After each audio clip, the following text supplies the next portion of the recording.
Hello guys, welcome to my new vlog. आज चाहिँ म जन्मेको घर चाहिँ अब त्यहाँ चाहिँ कति वर्ष बसेँ, 3 वर्ष जति बसेँ त्यहाँ। हामी चाहिँ त्यही जाँदैछौँ। त्यहाँ चाहिँ हाम्रो बारी छ गाइज।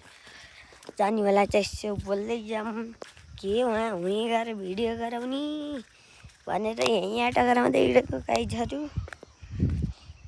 हामी चाहिँ जाँदैछौँ पुरानो घर। अब यहाँ चाहिँ हरियाली नै हरियाली छ के। अब यस्तो जङ्गल छ तर नि हामी जान्छौँ। जान त पर्यो। अब यसो मनी धेरै भयो कि अब त यसो गएर पढ्न पर्यो। त्यही भएर चाहिँ नगएको धेरै भयो गाइज। त्यही भएर आज चाहिँ म जाने भनेको थिएँ। अनि जाँदा जाँदै भ्लग पनि गराइदिउँ न यसो भनेर चाहिँ भ्लग गराएको। हेर्न सक्नुहुन्छ गाइजहरू, वरिपरिको वातावरण यति राम्रो छ के भन्ने। अब यहाँ चाहिँ अब सहरमा बस्ने मान्छेहरूलाई त अब गाउँको के थाहा हुन्छ र होइन। गाउँ यति रमाइलो हुन्छ। अब के हुन्छ भन्दाखेरि अब गाउँमा त नजिकै स्वास्थ्य संस्थाहरू हुन्थेनन् नि तपाईँलाई। त्यही भएर चाहिँ धेरै मानिसहरू चाहिँ के भन्छ तराईतिर चाहिँ जान्छन्। हेर्न सक्नुहुन्छ यो चाहिँ हो हाम्रो मकैबारी। माथि थियो तर यो नि हो हाम्रो। म चाहिँ एक्लै हिँडिरहेको छु भन्दा नि मिलेन। अब अगाडि अङ्कल नि हुनुहुन्छ, त्यही भएर हो गाइज। हेर्न सक्नुहुन्छ यहाँ चाहिँ बाटामा ल्याएर मुढा फालेको छन् यार गाइजहरू। यस्तो लिगल हो कि इलिगल हो यो भन्न पर्यो। हेर्नु त यहाँ यति छ बाटो। यहाँ के ल्याउनु पर्यो भने कसरी ल्याउने गाइज भनिदिनु होला। केही ल्याउनु पर्यो भने कसरी ल्याउने। यहाँ चाहिँ बल्ल अलि छोडा अब गाउँ हो, गाउँमा सहर जस्तो हुन्न होइन। बाटै सुरुमै बाटोकै कुरा गर्नु। यस्तो बाटोमा गाडी कसरी हिँड्छन् होला। हामीले कति धुलो खाएको। अहिले त बाटोभन्दा माथि र छ घर वाचन हो। त्यही हाम्रो घर चाहिँ बाटो माथि भएर चाहिँ अहिले धुलो हुनु। पहिला त हामी तल्लो घर बस्थ्यौँ, त्यहाँ नि जान्छौँ गाइजहरू। यहाँ चाहिँ धेरै धुलो हुन्छ के गाडी। अब हामी चाहिँ पुरानो घर गएर भेटौँ ल बाई। पुरानो घर भन्दाखेरि म तल धुलो खाने घर चाहिँ अहिले चाहिँ त्यसलाई चाहिँ भत्काएर नयाँ बनिसकेको छ। त्यही भएर हेर्न सक्नुहुन्छ गाइजहरू यहाँ चाहिँ एउटा रहस्य छ के। रहस्य भनौँ कि के भनौँ। अब गाउँ भनेपछि हेर्ने यहाँ धुलो उडेको हेर्नु त। पहिला धुलो उडेको हेर्ने यो के गराएको भने यस्तो यति घुम्टीमा सिमेन्टले प्लास्टर हान्ने अनि बिचमा चाहिँ खाली छोड्ने। यस्तो त किन, यस्तो त भएन नि गाइजहरू यार। अब हेर्न सक्नुहुन्छ गाइजहरूले हामी चाहिँ माझिन्न जान लाग्छौँ होइन। अब चाहिँ वातावरण देखाउँदै जान्छ। वातावरण चाहिँ यति सुन्दर छ नि। हामी चाहिँ त्यहाँ एक्लो घर के भन्नाले अब त्यहाँ दुईवटा घर त दुईवटा थिए तर एउटा घरका मान्छे चाहिँ सहरतिर गए होइन। अब एक्लै चाहिँ किन बस्ने भनेर हामी चाहिँ अर्को घरमा सऱ्यो। त्यो घर चाहिँ मैले देखाइन किनकि त्यो घर अलि देखेन। यो चाहिँ हाम्रो खोल हो। यहाँ चाहिँ अब वर्षा हुन्छ नि असारमा के। असारमा त वर्षा हुने होइन गाइजहरू। वर्षा हुँदा चाहिँ यहाँ चाहिँ यस्तो त हुन्न नि गाइजहरू। खोलो भन्नुहुन्छ भने यहाँको ओहो यहाँको खोलो देख्दा यस्तो डर लाउँछ गाइजहरू। सहरका मान्छेहरूले त मेरो अनुसार है सहरका मान्छेहरू जाँदा के यत्रो खोलो भन्न सक्छन् किनकि उहाँ त हुन्नन्।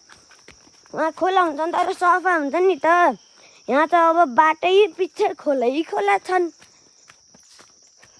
अब के भन्न सकिन्छ र। अब खोला त प्रकृतिले गराएको, अब खोलालाई त के भन्ने, अब खोलालाई फ्रिज गर भन्ने मिलेन होइन गाईहरू।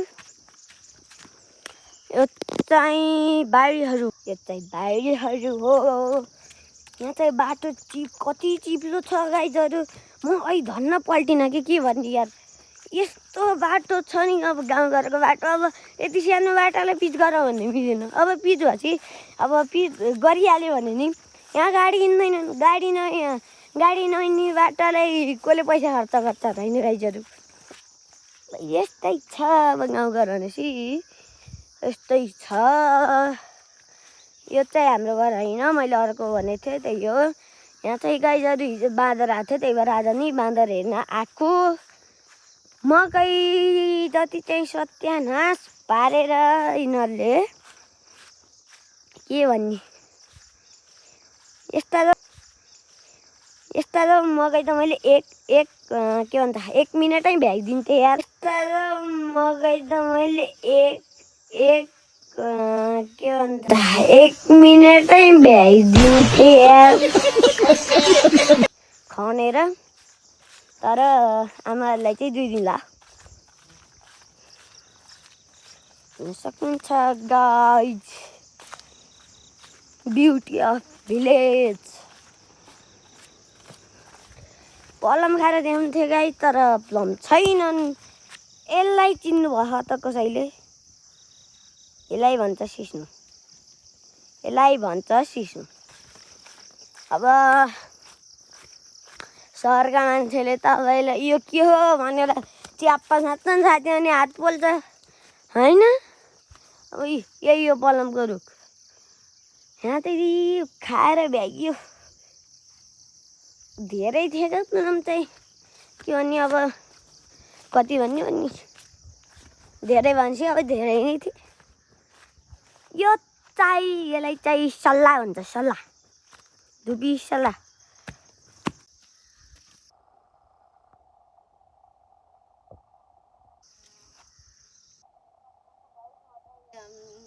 दस वर्ष पुरानो घर आइसकेको छु। 10 वर्ष पुरानो भन्नाले यो घर छोडेको चाहिँ 10 वर्ष भयो। हामी यहाँ किन सरेको भन्दाखेरि यहाँ जङ्गली जनावरको आक्रमण धेरै हुन थाल्यो। त्यही भएर चाहिँ समुदायका मानिसहरू चाहिँ घट्न थाले। त्यही भएर घर छोड्ने चाहिँ रहर होइन, बाध्यता हो। हाम्रो छिमेकी चाहिँ उहाँ हुनुहुन्छ, हेर्नु यहाँ कति हरियाली वातावरण छ। यो चाहिँ मेरो घर हो, हेर्न सक्नुहुन्छ। यहाँ चाहिँ हामीले छोडे पनि यहाँ चाहिँ धेरै फलफुलहरू लगाएका छौँ। अनि यहाँ चाहिँ हामी समयमा आइरहेको छौँ, किनभने यहाँ बाँदरहरू नि आउँछन् अनि त्यही भएर हो। अनि यहाँ घरभित्र चाहिँ हामीले चाहिँ आगो बालिरहन्छ, हेर्न सक्नुहुन्छ। उहाँ हेर्नु त, उहाँ चाहिँ त्यो चाहिँ हलुवा बेद हो गाईहरू। यहाँ छ सुन्तला, यो त धुपी सल्लाहहरू मैले अहिले भनिसकेँ। यो हो सुन्तला।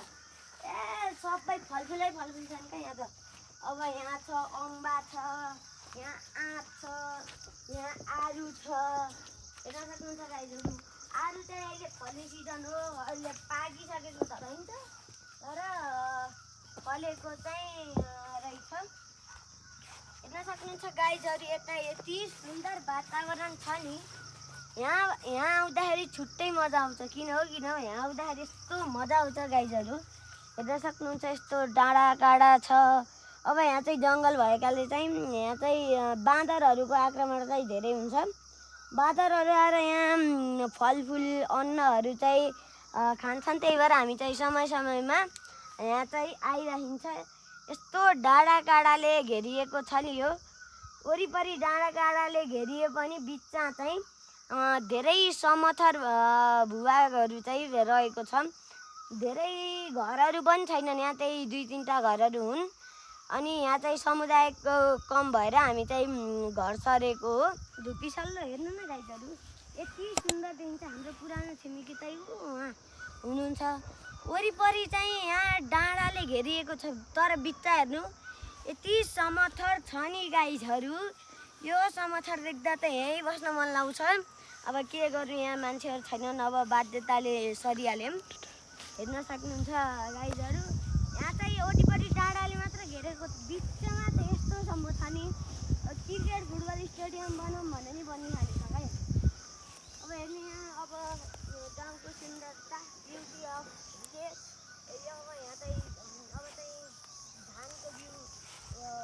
हेर्न सक्नुहुन्छ गाइजहरू। अब हामी चाहिँ यो धानको बिउतिर जाँदैछौँ। अहिले चाहिँ धान रोप्ने बेला हुँदैछ नि त, अनि त्यही भएर चाहिँ यहाँ धानको बिउहरू छ। धानको बिउ चाहिँ अब उखाल्न लाउनु भएको छ।